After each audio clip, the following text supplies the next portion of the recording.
Dads are most ordinary men turned by love into heroes, adventurers, storytellers, and singers of song. Pam Brown, American television reporter and newscaster.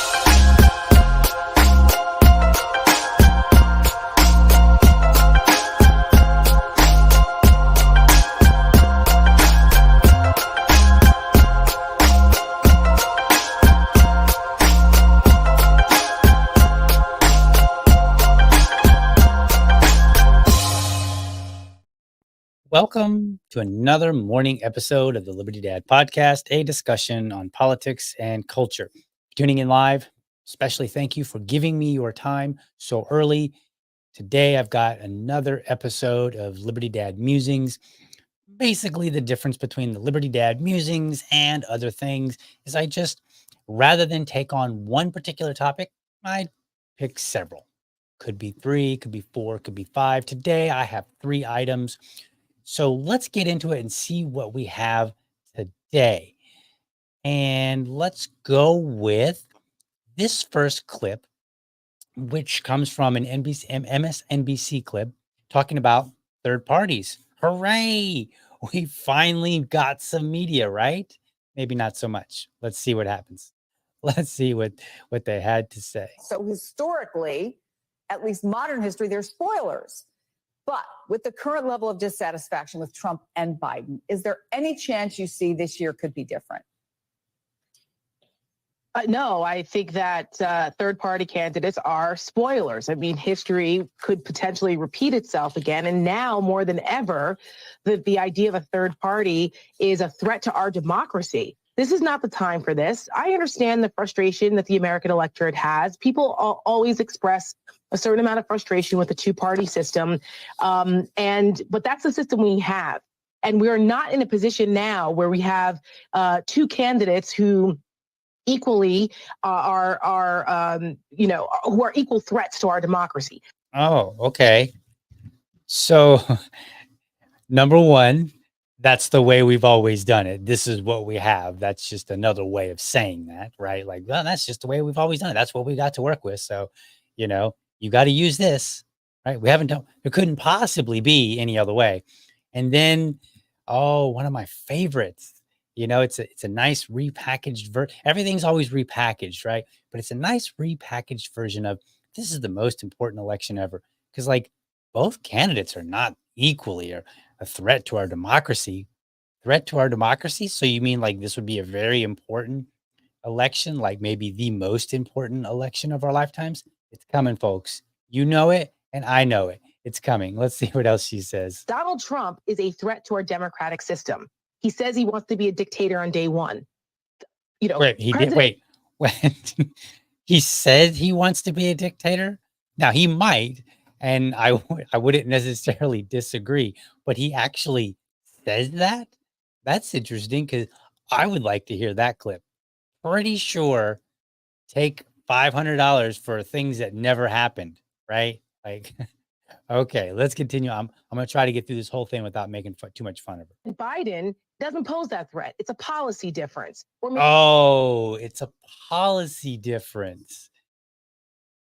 That doesn't even make any sense. Like, Trump has his set of policies, right? Biden has his set of policies. So if Biden's policies differ from who? Or I guess you would say differ from whom? I always get those mixed up. It's too early to be fighting over whom. You want to throw it in the comments, go right ahead. But different from what? Like compared to what? Right? So one can't have a policy difference if the other one doesn't as well. And she already established this idea that, hey, the system is what we've got. We've got one choice or the other. One's a policy difference from, again, compared to nothing else, apparently, while the other one is a threat to democracy. So her argument already doesn't make any sense. It's just a bunch of gibberish. But who knows? Maybe the argument gets better. There's a little bit more to go. Maybe people think that he's too old. Okay, well, you need to take a step back and look at what the choices are here. Third parties do not work. They're spoilers. So if you want Donald Trump, to win the election, then go ahead, throw your vote away and vote third party. Okay. We're not spoilers. Okay. We are voters who have decided that the two options presented to us do not work for us. We don't want them. We want a different choice. We're not spoiling anything. We're simply saying, look, okay, fine. One guy is a policy difference. One guy is a threat to democracy. Well, guess what? I don't want the threat to democracy, and I don't like the policy differences being presented. So therefore, I'm not going to vote for either one of them. And I'm not spoiling anything. I am sending you, like this woman and anybody else who believes, and more importantly, the duopoly, the two-party system. I am sending them a signal. My vote, think of my vote like the price of eggs, right? I go to the store and the price of eggs on Monday are $3 a carton. I'm making these numbers up. And then maybe I go back Wednesday or Thursday today, you know, and they're $8 a carton. That price is signaling something to me right now. And it's, you know, I can do one of several things. One, I can try to figure out what that price is telling me if I really so care, or I can just make a decision based on that. Right.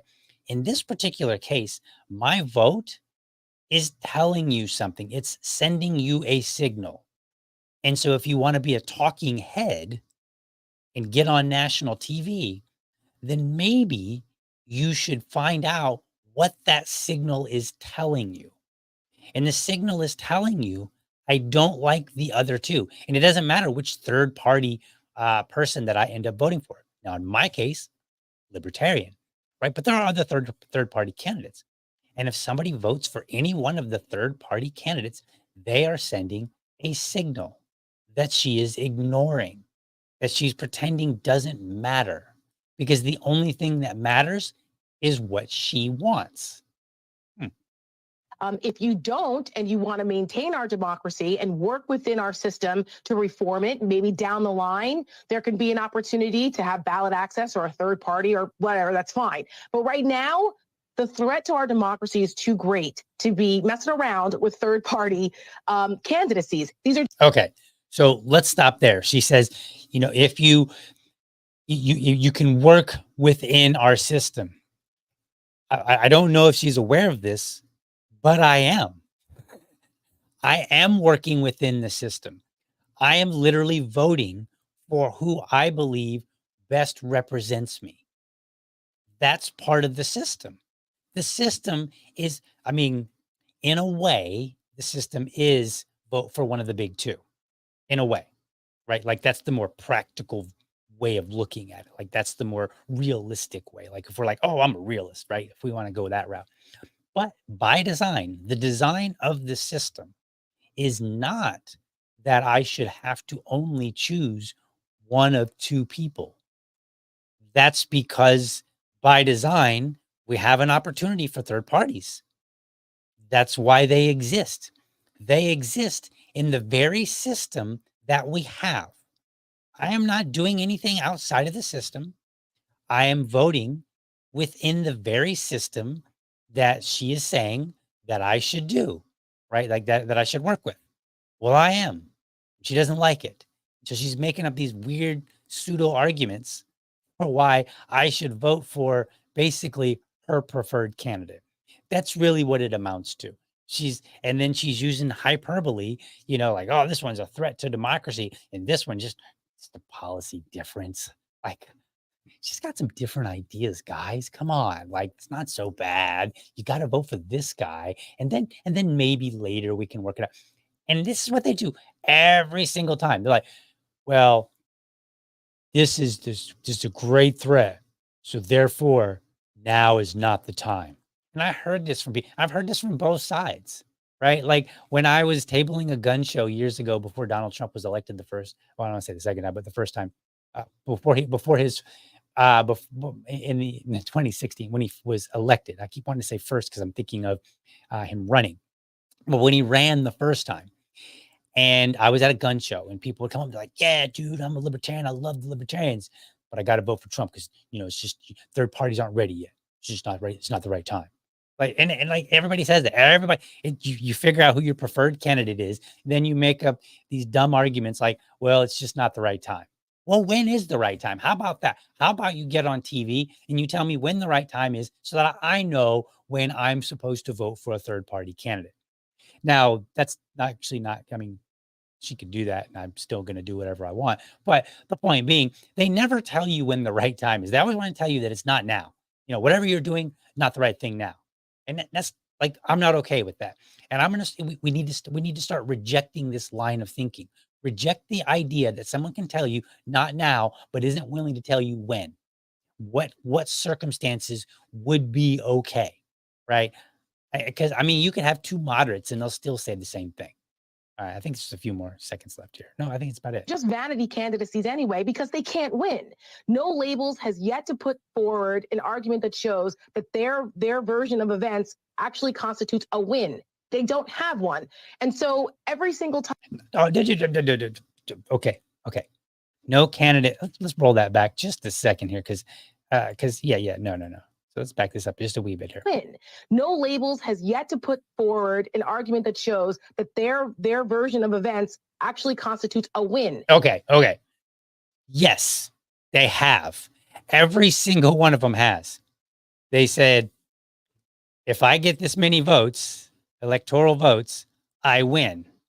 That is the set of events. That's what needs to happen. That's it, right? Third party needs to get so many, electoral votes, right? Yes, they have. I need electoral votes.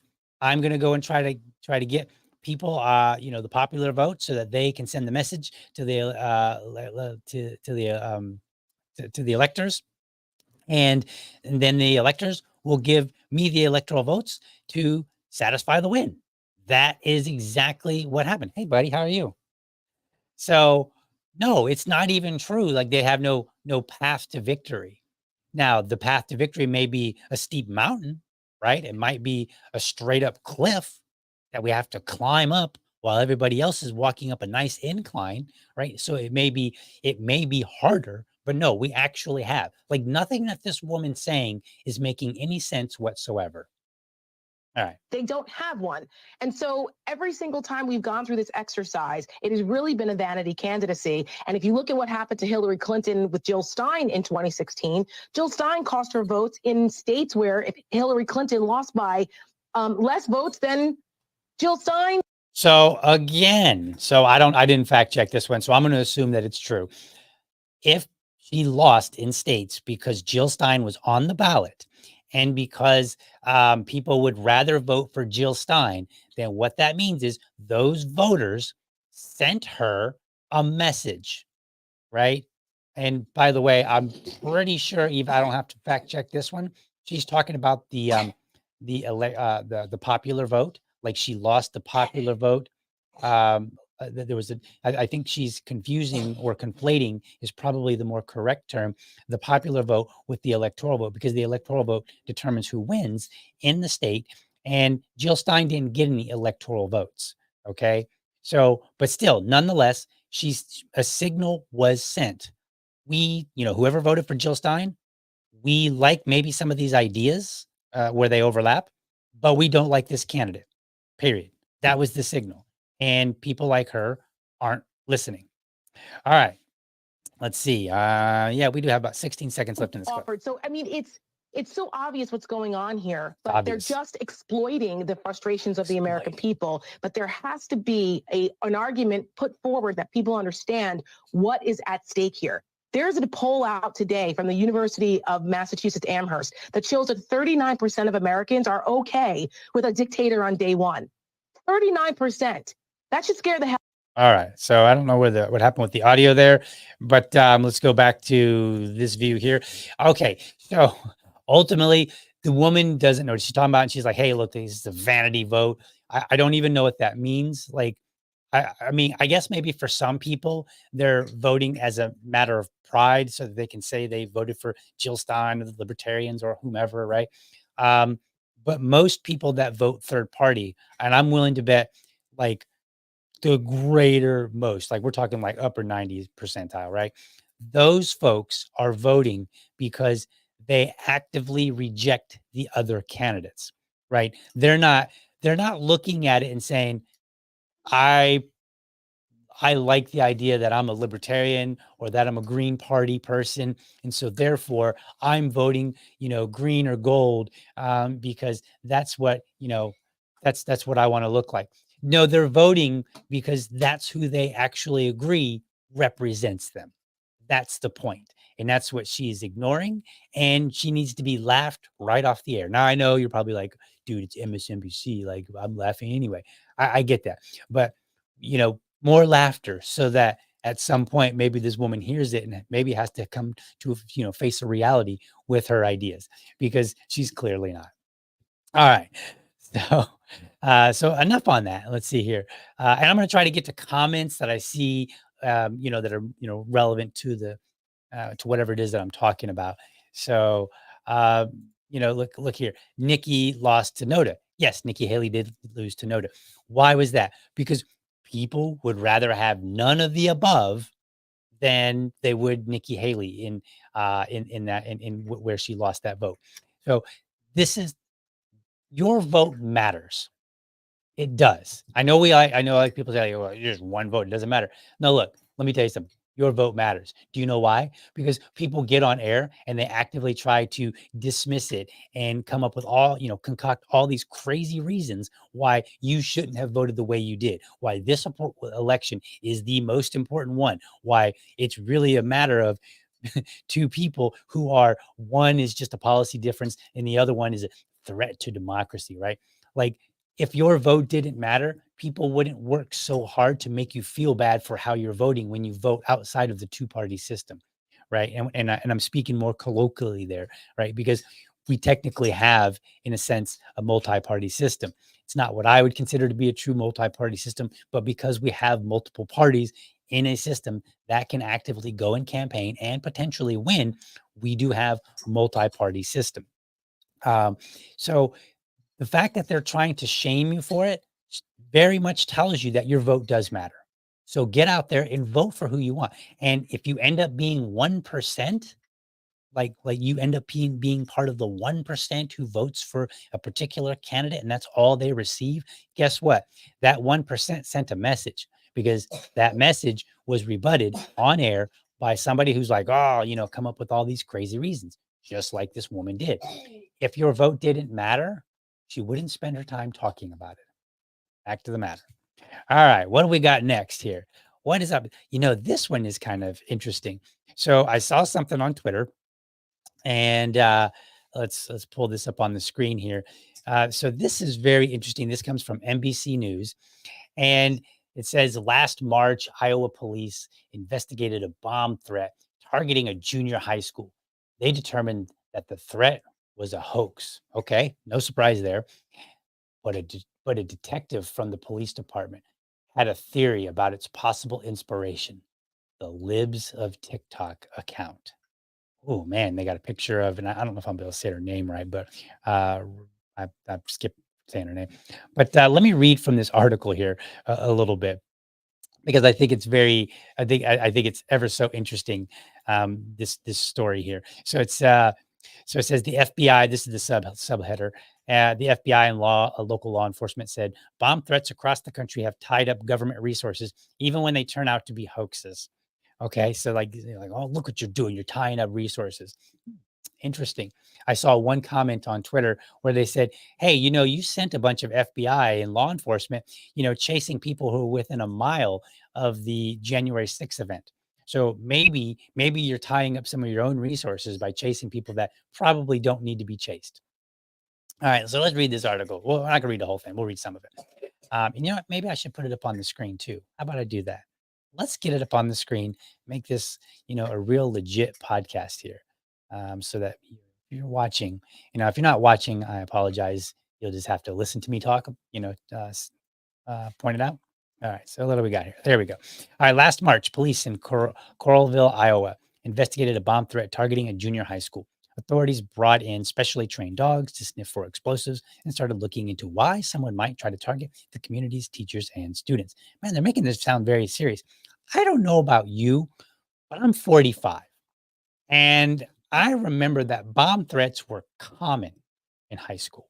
Like kids would just always, there was always some kid that thought he would be funny, wanted to get out of class, whatever the case may be, and made a bomb threat. And of course, if it's a bomb threat, so like they have to take it serious. They have to evacuate everybody. They have to call in the local police and the bomb squad and whoever, and they all have to come in and they have to do a search. And then, of course, bomb threats were always a good opportunity for the schools to go find the kid who they knew was a stoner, go in their locker and, oh, hey, wow, look, during our bomb threat, we happened to find some marijuana. Now you're in trouble, kid. Right? Like this played out over and over and over for me. Like it was very common. I don't. I imagine in my high school years, I probably experienced 3 or 4 bomb threats. In high school, and so it was just a common thing. And that was probably there was probably like 1 or 2 a year. And so like okay, the way that they're writing this though, they make it like looking into why someone might try to target communities, teachers, and students. Oh, okay. Law enforcement quickly determined that the threat was a hoax. Hmm, interesting. Detective Hannah Dvorak from the Coralville Police Department arrived at a theory. It appears all of this stems from a post made earlier this week by Chaya Raychick, I think is her name, and her Libs of TikTok account, Dvorak wrote in a report to her superiors. Rychek is 29, is not accused of making any bomb threats in Iowa or anywhere else. But about a day and a half before authorities responded to the threat of Coralville's Northwest Junior High, Rychek posted that the school offers, quote, pornographic book in its library that teaches kids about gay sex. Okay, so like this is now the suggestion here is that, well, Libs of TikTok is highlighting this school and bringing unwanted attention to them. And so then somebody goes and they get angry and they're making a bomb threat because they're so mad at the school for that pornographic material, right? These are books that are giving your kids, they're giving your kids to read in school, she wrote in the social media platform. People have frequently targeted social media platform X. People have frequently targeted the book in question. This book is gay, is a coming out guide for LGBTQ teens with book bans going back years. Um, this is fun. The Coralville detective wrote in her report that one of Rychik's supporters could have had a role in the bomb threat. Could have. Like, no evidence that they did. No, like, remember, just a few moments ago, they said, um, they said they brought in specially trained dogs to sniff for explosives and started looking into why someone might try to target the community's teachers and students. So they're trying to figure it out. They didn't figure it out. And then one detective in their report decided, well, it could have been one of these supporters because turns out there's a timeline coincidence here with something that this this social media user said online about this particular school. Now, I did some digging because I thought, hey, why not? And I looked up some statistics on bomb threats. Turns out you can actually find them. So let me put these up, and these come from the ATF has a report, and they put it out. It looks like annually, and in this report, and I'm gonna pull it up on the screen here in just a moment. But this report is called the Explosives Incident Report, and they have one. I pulled up the one for 2018, 2020, and 2022. Okay, so let me, and then I want to point out a couple things here about this reporting, something that seems to have been missed from NBC News. And I assume when I say missed that they missed it on purpose. So let's get that up on the screen here. All right, let's see what we got. We're gonna go to there we go. How about this? Perfect. Bomb threats 2018. So I want you to take a look here, and I want you to see that that where it says bomb threats summary and trends. A total of 1,627 bomb threat incidents were reported in 2018, an increase of 32% since 2017. This is the first noted increase in the past 5 years. In 2018, bomb threats were highest during the month of December, with the majority of incidents occurring on Thursdays. Okay, interesting. And so we can see here that in 2014, they had 1,693. 2015, they dropped down to 1,670. Then they dropped down again in 2016 to 1,536, down to 1,228 in 2017. And then they take a spike up in 2018 to 1,627. All right. And so then we go to the next slide here, which is 2020. So this is the one that NBC News started their article with. Okay, because there are they in their post they said no, I'm sorry, where was it? Where I lost where I was looking at.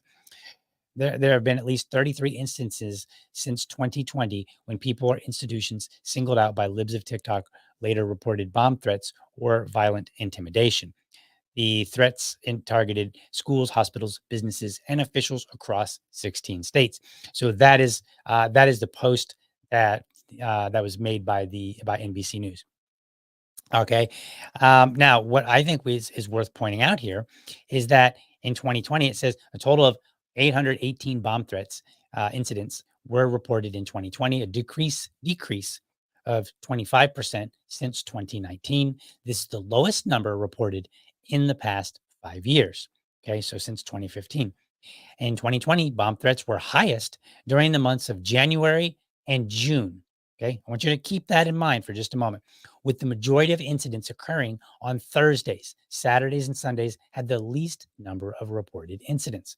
Okay, and so we can see here that our numbers, we go down, we have that low point in 2017, we jump back up in 2018, and then we start dropping down, right? So down, now we're at 2019, we've got 1,089, and then in 2020, we have 818. So now if you go back and you look at the years prior, we can see that that it's 818 is quite low. It's the lowest since like what I've got reported on the screen here from 2014.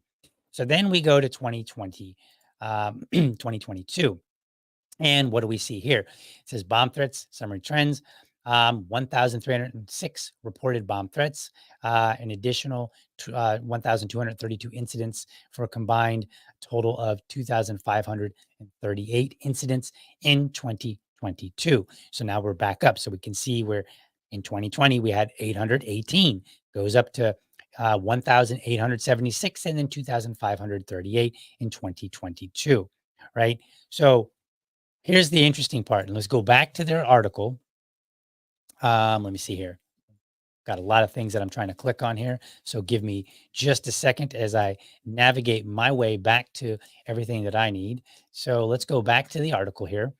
And in this article, let's see, where was it? Was it at the very beginning?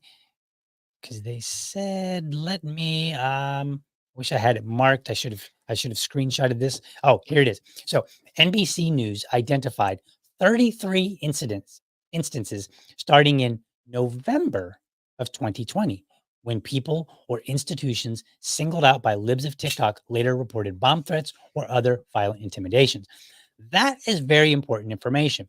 NBC News identified 33 instances starting in November of 2020, right? And then they go on and they say 21 of the 33 threats were bomb threats, which most commonly targeted schools and were made via email. So that's very interesting because if we go back, right, and I apologize for the clunkiness of this. There's just a lot. There's a lot going on here. All right. So if we go back to this in 2020, what does it say? Well, it says that the where was it? No, not 2022. That's 2022. So give me just a second. We'll go right back to 2020. There we go. Back to 2020. It said a total of 818 bomb threats were reported in 2020. And then it says the bomb threats were the highest during the months of January and June. But NBC News for the purposes of this article to make it look like libs of TikTok was driving bomb threats, they started it in November. So they didn't even use the highest months of 2020.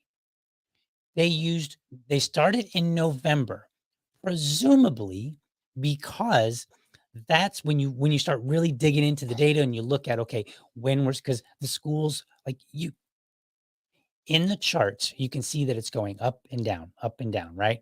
In 2014, and let's just take a look at that really quickly. So you can see we're up high 2014, and then we start trending down. And in 2017, we have a low. Then we go back up in 2018, right? And I'm trying to do this. I probably need more screens, but we gotta work with what you got here. Let's move this. Let's do it this way. I can do it this way. Perfect. All right. So in 2016, we're at 1500. Then we come down in 2017. Then we go back up in 2018. Then we take a dive down in 2020. And then we go back and then we start seeing that, oh, looks in 2020. Now it goes back up again. 2021, 2022. Now we've peaked at 2500, which I believe is the highest. 2022 was the highest number between 2022 and 2014. So, all that being said, what point am I trying to make here with all this crazy rambling?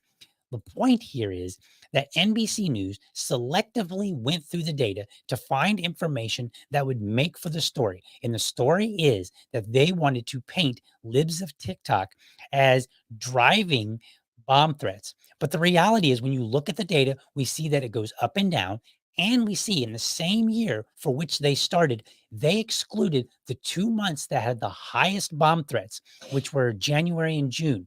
And they instead chose to start with November. And then they went along and they said, well, 21 out of the 33 were targeted at schools. And if you look at the data, you will find that schools go in and out on some of their other charts in terms of the institutions that have the highest number of bomb threats. In other words, the data fluctuates. And so it's unclear exactly, at least just by looking at the data without digging in, what is exactly causing a lot of the bomb threats. And just to say, oh, well, 21 out of the 33 were targeted at schools, and they just so happen to coincide with libs of TikTok post, that makes it seem like it's libs of TikTok driving it, where it just may be that people are finding reasons to make bomb threats, because that's what people do. They make bomb threats for whatever stupid reason, because it's ignorant and stupid and people should be punished for it, right? Because if there is a real bomb threat, then we want to address that, and we don't want our resources being utilized unnecessarily, right? So it is not. And look, if you're a kid and you're 15 and you make a bomb threat, the punishment for you should be much different than if you're an adult. Okay, so I do agree with that. We punish people differently, but ultimately, this detective should have never been made it to the media. And I don't know how they handle it in the police department, but if I were their commanding officer, I would reject their report. And I would say, unless you have some actual evidence that leads to saying that these bomb threats are driven by libs of TikTok, then get out of here. Go do something. Go, and by do something, go figure out what the data actually tells us. Don't come to me with these crazy conspiracy theories. Now, I want to address something really quick since we're on the topic of libs of TikTok. Here's the thing. It's an interesting social media account, right? She posts all these things, but we have to also be careful with libs of TikTok, because if you watch libs of TikTok videos all day long, right? Let's just say I watch 2 or 3 videos of them every single day. That's going to be what I see. That's going to be my frame of reference. In other words, I get it. There's a lot of videos out there of some crazy elementary teachers that want to teach your kids crazy stuff, but that cannot be your frame of reference. And if you watch it too much, then you're going to get the impression that every single elementary school teacher out there is out there trying to be a weirdo to your kids, which is not really the case. I mean, and trust me, I am not somebody that gives a lot to public schools. Okay. Like, I have strong reservations about public schools, but we have to deal with these things honestly.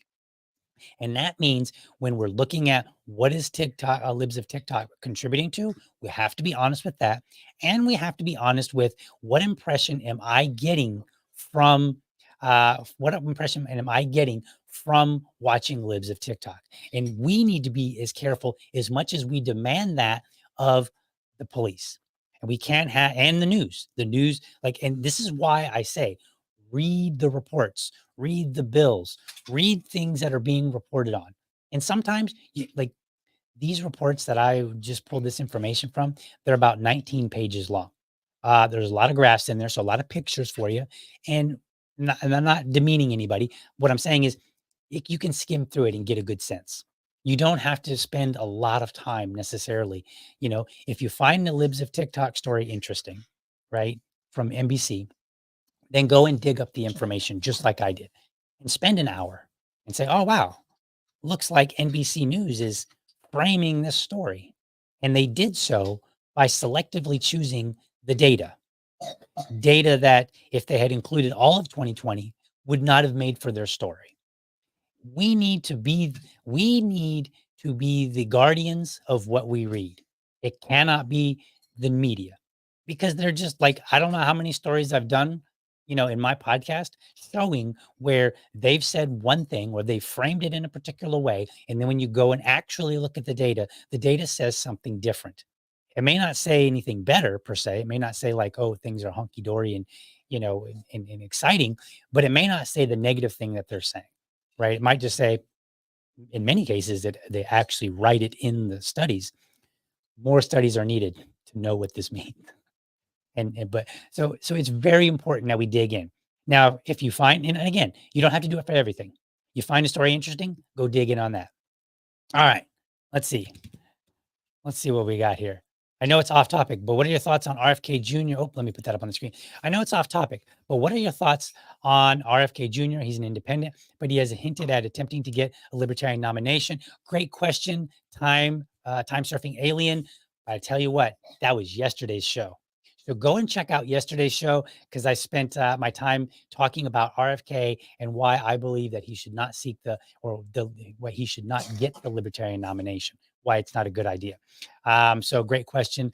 And yes, let me throw up another one on there. I see you have an assistant this AM. I sure do. This is my producer. I've started calling him my producer. He doesn't technically do anything, which I don't know. I guess maybe that is a producer's job to not do anything. I'm not really sure, but he shows up and he is a better looking face than me. All right. Aren't you, bud? All right.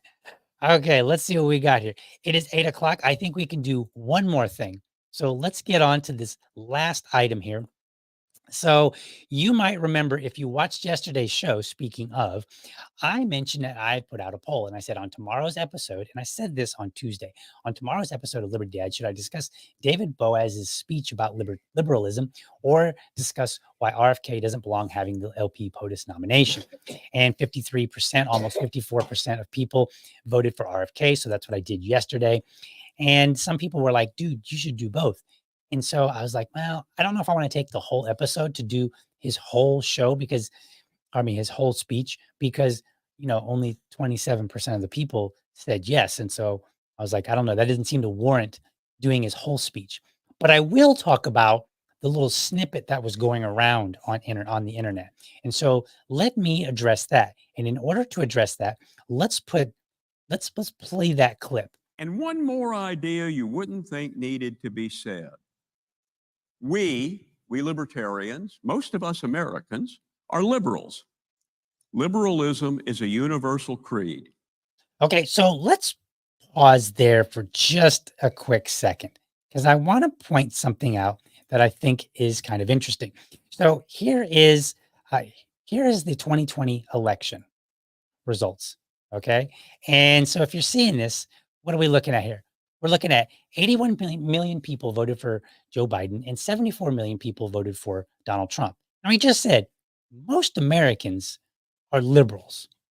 Okay, fair point. I don't know if I agree, but let's hold on to that and let's just kind of remind ourselves of what the 2020 election looked like. All right, let's continue. We believe that all people are endowed with inalienable rights. that among these are life, liberty, and the pursuit of happiness, not just some people. And that idea is incompatible with political ideas based on blood and soil or treating people differently because of race or religion. And so when you see self-proclaimed freedom advocates talking about blood and soil or helping a would-be autocrat overturn an election, That would be Donald Trump, by the way. or talking about LGBT equality as degeneracy, Also conservatives and Donald Trump and even some libertarians. or saying we shouldn't care about government racism against Black people. I'm not entirely certain who he's talking about there, unless I don't know that I don't know anybody that's come out and said government driven racism is acceptable. I don't know who he's talking about there. Or defending the Confederacy and the cause of the South. I'm not sure who is defending the Confederacy and the cause of the South. Now, people might defend the idea of Confederate statues, right? That's been a topic of conversation, but I'm not sure. I'm not entirely certain who he's talking about here. But I can tell you, well, hold on. Or joining right-wing culture wars and supporting politicians who want to use the state to fight their enemies, or posting Holocaust jokes and death threats on Twitter. Recognize that for what it is. Speak up, fight back, tell people that's not America, and it's certainly not libertarianism. Okay. I don't want to go through this whole speech, but we're going to talk about this little snippet really quickly. So I put up that little graphic that showed the difference between the numerical difference between voters who voted for Donald Trump and voted for Biden. And I think it's important because he leads with this notion that, hey, most of America is liberal. Okay, then why was the speech necessary? And how does that comport with the fact that 74 million Americans voted for Donald Trump? And it seems like everything that he was talking about, everything that he criticized, was more, things that you would see or have seen or would expect to see from those on the right, those who voted for Donald Trump. So presumably, he's talking mostly about people from the right, Republicans, people who identify with more right-leaning conservative values. Not all of them necessarily, but certainly I assume enough to warrant having an entire speech about it, which is odd because, again, if most of Americans are liberals and they don't share all those values, then who are you talking to and why do you need to? Why would you need to say anything if most of America already believes that way? Well, presumably, he knows that most of America doesn't agree with that in some way or another, right? And again, as I pointed out, like who is actually supporting the Confederate cause? Well, I don't think there's. There might be some. There's always some small number, right? But is there any number that's meaningful? Probably not. So now, how did I respond initially? Because kind of threw people a little bit. So let me show you my response. And this is beyond the fact that the numbers just don't seem to make sense, right? Like, I don't know who he's talking to. I don't know who he's necessarily talking about because he started off by saying, like, well, most of us are liberals. So therefore, all these things are terrible ideas. And if you see anybody talking about like this, you need to tell them that's not America. But I don't know why we would need to tell people that's not America if most people are liberals and already believe these things anyway. But that doesn't make sense because, again, when you look at the voting and you look at who he seems to be talking to, he doesn't seem to like nothing that he mentioned seemed to apply to anybody that voted for Biden. So the 84 million Americans, it was 84 million, how 80 some million Americans that voted for Joe Biden, he doesn't seem to be addressing them, but he does seem to be addressing some of the 74 million people who voted for Donald Trump. All right, so let's look at my response here that I made. And why are you not up on the screen? Hello. Let's see here. Nope. That's not what I wanted. There we go. Okay. I said, oh, of course, I'm in the way. I said, it's always people of lower melanated skin giving praise to liberalism. I guess it got cut off there. Apologies for that.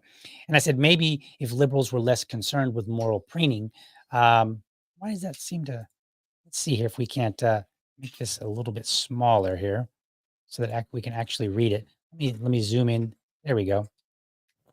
Let's move it around just a wee bit. There we go. How about that? All right. It's always people of lower melanated skin giving praise to liberalism. Maybe if liberals were less concerned with moral preening, they'd have a better reputation. And then I followed it because, that wasn't enough. So then I followed it with 3 quotes from 3 Black men. And so this one comes from a book that was written by Langston Hughes. And it says, and it's an excerpt from his book. Just what is a liberal? Asked Simple.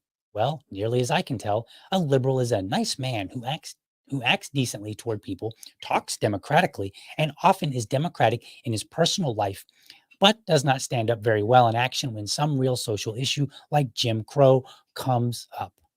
And that's again from his book, The Return of Simple. And then the next one I quoted was from Malcolm X. The white liberal is the worst enemy to America and the worst enemy to the Black man. And then I finally left it with liberal whites are the greatest enemy of African Americans. Now you might say, DL, why would you say something so charged like that? What in the world? What has gotten into you, DL? Well, here's my thing. I believe that a lot of people that want to talk about liberalism and praise liberalism, which we can have the debate on how, on the value of liberalism, what it brought to, where we live today. And we can have that conversation. But when people want to boast about it and talk about how great liberalism is and how it's done all these different things and how these are the values, it seems to me that they are doing exactly what I just said. They're moral printing. They're not just saying like, look, here are some good ideas and addressing an idea on each idea with its own merit. What they're doing is they're saying, you need to accept this body of ideas in the way that I have described it. And therefore, that's what would make you a good person. And that's exactly what his speech does.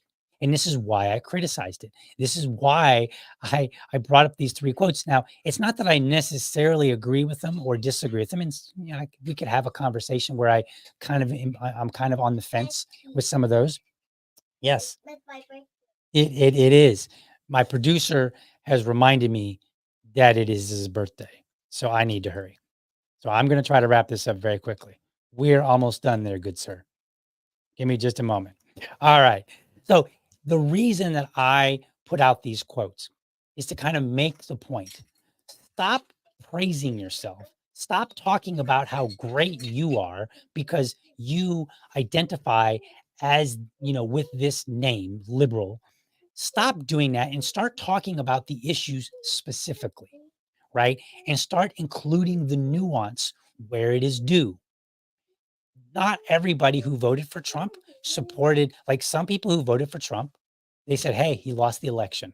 Some people who voted for Trump said, no, he didn't lose the election. Why? It was a total scam and they stole the election from him. And then there are some people who, in between, said, you know what? I don't know that the election was stolen from him. There's probably always some voter fraud, but it seemed like people and organizations did some things that they ought not have that may have influenced the election. There is nuance in all of those, and every single item that he mentioned, there is some nuance. Which again, I'm not going to get into because it's my producer's birthday, and he has kindly reminded me you're taking too long. So I just wanted to kind of go over some of these things and just kind of leave you some thoughts, some things to think about. When you're out there discussing, whatever you're discussing, don't worry about the label that applies to you so much. Address ideas on their merit as they come up. You'll be way better off. I don't consider myself a liberal. I stop at libertarian, and that's mostly because I'm associated with the Libertarian Party. Otherwise, I prefer to avoid labels as much as I can because what happens when you assign a label to somebody? We have an idea of what that means, and it may or may not be true. When you're reading news, go ahead and if you find something interesting, spend an hour digging in. Go look information up. You'll probably be surprised at what you find. And you might find that the media is not doing their job, that they're framing the news in the way that they want you to understand it rather than reporting and giving you a good set of data for which you can inform yourself with. And then lastly, what was the last thing? Oh yeah, third parties. Don't let anybody bully you. If you want to vote for a third party candidate, that is your vote. If you want to vote for one of the big two, a Republican or a Democrat, it is also your vote. And nobody should shame you for choosing to make your vote, however you want to make it. What they should do is convince you to vote for whoever they think you should vote for. I think you should vote for libertarian candidates. And so therefore, on this show, when I'm talking to you, when a topic comes up, I will do my best to present to you why this particular candidate is a better choice. That's how we approach the world. That's how we be at our best. All right, folks, I am going to end this show because I've got some things that I've got to do with my little buddy. My producer's birthday is today. He is, how old are you? I don't know if you heard that, folks, but he is 5. He said it louder just in case you didn't hear him. All right. Lastly, thank you for giving me your time today. I hope you feel that this was that you I getting tongue-tied. Oh, it's so difficult. All right. Thank you for watching. Hope you found this episode informative and inspiring. I want you to catch me weekdays, 7 a.m. ish for an informed discussion on politics and culture. And then again, 7 p.m. with my co-host, Susan Hogarth, where we look across the vastness of tyranny in this United States and we collect as much information as we can about what the Libertarian Party is up to you, and we package it up nice and neat and bring it to you on LP Happenings. Make sure that you are subscribed to my YouTube channel or my Rumble channel. You can go to youtube.libertydad.com or you can go to rumble.libertydad.com. Leave me a note and let me know how I'm doing.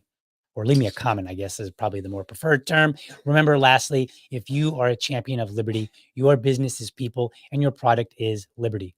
I want you to have a great week. Catch you tomorrow. But for now,